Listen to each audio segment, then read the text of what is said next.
সাংবাদিক প্রশ্ন করলো, আমাদের জুলাই যুদ্ধে শহীদ হওয়া এক ভাইয়ের স্ত্রীর কাছে সাংবাদিক গেল। সাংবাদিক গিয়ে জিজ্ঞেস করতেছে, সাংবাদিককে সে উল্টা প্রশ্ন করলো যে, সাংবাদিক ভাই আপনি বলেন 23 বছরের একটা নারী, এটা কি বিধবা হওয়ার বয়স? আপনারা বলেন 23 বছর কি বিধবা হওয়ার বয়স? বলতেছে, আমি আমার 6 মাসের বাচ্চাটাকে কি জবাব দিব? ও যদি জিজ্ঞাসা করে আমার বাবা কোথায়? এই পেটোয়া বাহিনী পুলিশ শেখ হাসিনার নির্দেশে জুলাই বিপ্লবের সময় ওই ভাইটাকে শহীদ করেছে। আপনি কি ওই বোনের ঘরে ইনসাফ নিয়ে পৌঁছে দিতে পেরেছেন? ওই প্রশ্ন সে একা সাংবাদিককে করে নাই, এই প্রশ্ন করেছে 18 কোটি মুসলমানকে। আপনি দেখেন, এই যে আমাদের শহীদ হাদি ভাই মারা গেলেন, হাদি ভাইকে এক ছেলে বলতেছে যে,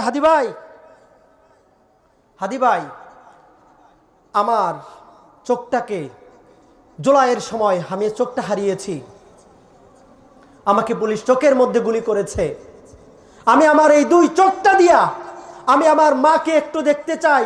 হাদি ভাই, এমন কোনো ব্যবস্থা করা যায় কিনা যে আমার চোখটাকে 1 সপ্তাহের জন্য ফিরাইয়া দিবা, যেটা দিয়ে আমি আমার মাকে একটু দেখতে পারবো?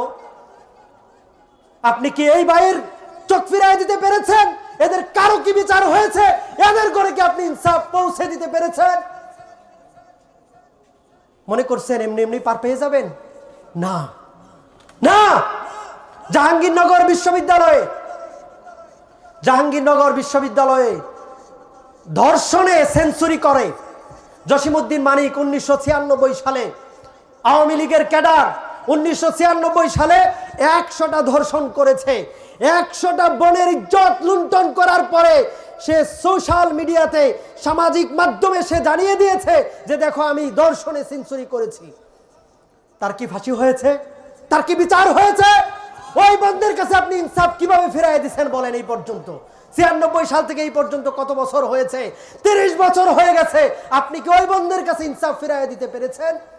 তাহলে প্রত্যেক জুমাবারে যে আপনি এই বয়ান শুনেন, এই আয়াত শুনেন, এটার উপর আমল আপনি কতটুকু করেছেন? আল্লাহর কাছে কি জবাব দিবেন?